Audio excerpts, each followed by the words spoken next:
if you're not doing market reports for your local market, you need to change up what you're doing.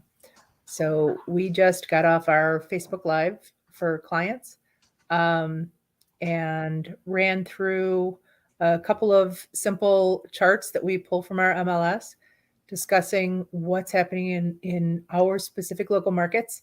And Danielle and I are not far apart, less than 30 minutes from one another, yet our markets are very different. So when we talk to our respective clients, we want to make sure that they're hearing information that resonates with them, that's actually true to their area. And of course, all of the headlines are full of stuff that doesn't make sense in either one of our markets.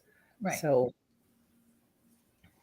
but I do have a house. I mean, we sat here for 15 minutes talking about how strong Kendall County is, how strong Plano is, how strong Naperville is, while at the same time I have a listing in a place that's likely going to sit for several months. And I have two that have been, one for many months and one for about a month, just because they're not perfect, even though there's nothing else to buy, and they're well priced. Buyers still think they can be picky and would rather compete with 40 other buyers than buy something that they can actually get and do a little work on. Right. We also have some issues. Well, there's some other issues, but again, it's knowing the market. Like I know one of mine, is going to be the taxes. Taxes are extremely high for the value of the home. And then it needs a little bit of work, on top of that. So it really is. And that's something we deal with in Illinois quite a bit. And our taxes overall in the state are high, but in many places they're out of whack high. Correct. Yes. Yeah, this one is, I don't know. Their taxes are almost as much as mine, and my house is about 3 times as big. So it's going to be the first time home buyers. Those are things that we all have to, the PITI that we put into, when we're talking to our clients about the principal and the interest and you're kind of getting it all. The price of the house is going up. So the principal portion, and then the interest rates are higher. So it's the interest rate. And then the taxes are extra high in this particular one. And then, who knows about the insurance, right? Maybe not the time, because gosh, there had some damage this week in that area too. Because yes, the hail and stuff like that. So they're, Yeah. So knowing where the market's trending and what's really coming up is really important. Danielle, you want to bring up one of those reports? That last one, I think. Which one was the last one? Was that the months on market, month supply, market, or what? Month No, supply. I'm sorry, number of homes. Yeah, number of homes. Yes. So homes. that was the exact number of homes on the market. And we can see how over the past 3 years, it absolutely plummeted. Well, I'm just going to show our overall MLS, because this is, that's really all you need to see to understand what we're talking about.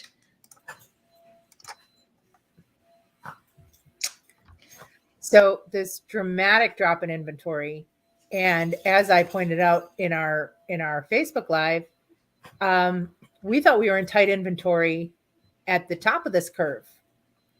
So things are really, really low. And we still hear from buyers that they're going to wait. They're going to wait until there's more to choose from. They're going to wait until their dream house comes on the market. They're going to wait until prices go down. It is over half the amount of inventory. We were at, just for the entire Chicagoland MLS area, we were at just a smidge under 45, so 44,000. We are just a smidge over 20,000 right now. So this may not be the case in your area, but whatever is true in your area is what you want to illustrate and help buyers and sellers understand.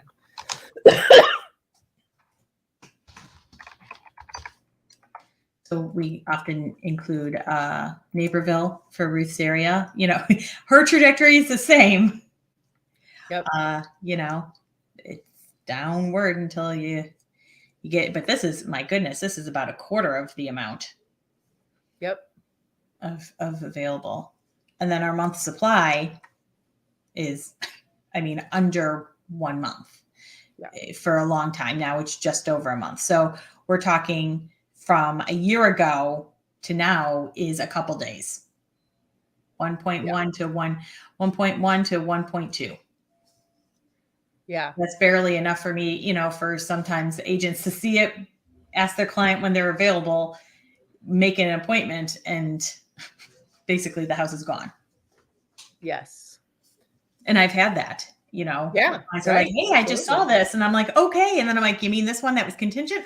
Oh no, I swear it wasn't. I'm like, well, It was on the market for all of 2 days. So yes. Yep. So we're working to set expectations with our buyers and our sellers based on the actual data from the market and where it seems to be trending. And we suggest that you do the same and do it regularly so people are hearing from you. You're the expert. They're hearing what pertains to them specifically. Yes. And one of the things that Ruth and I kind of say, we have to be we need to gain their confidence, right? Because they're hearing it from everywhere. And, and we don't want to be seen as just Pollyanna. Oh no, it's good. It makes us seem like we are not listening to their concerns.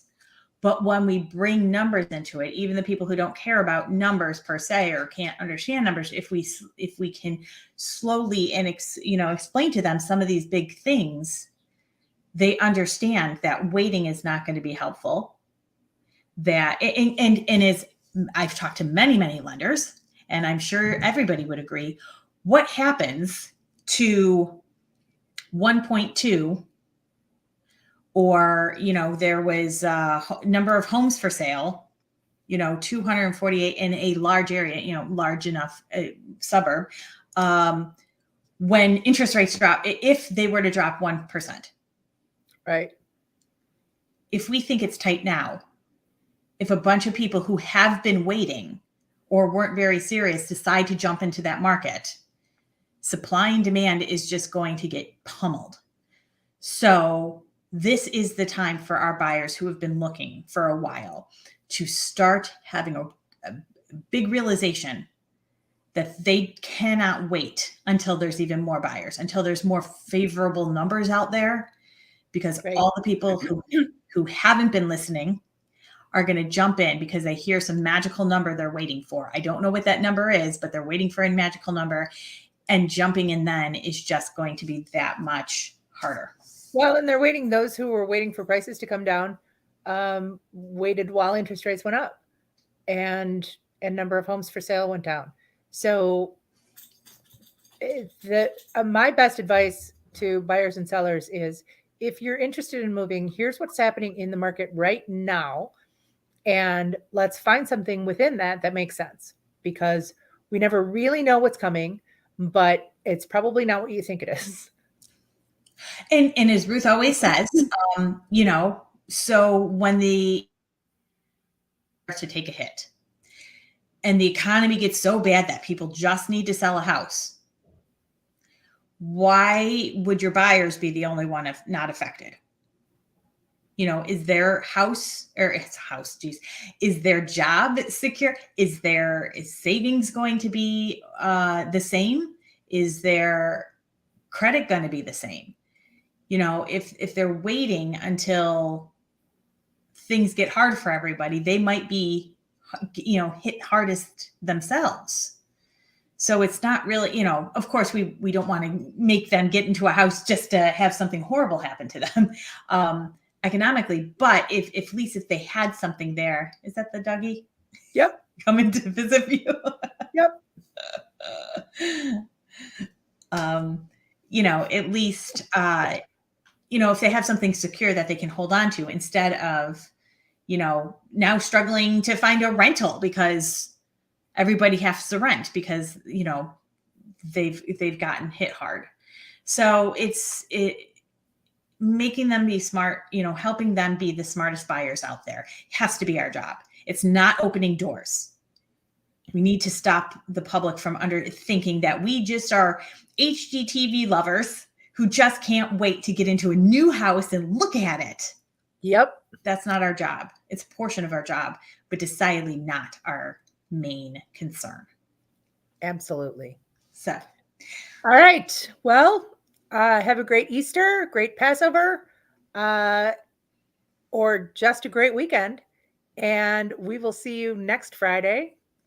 Same place. all right. Have a good one.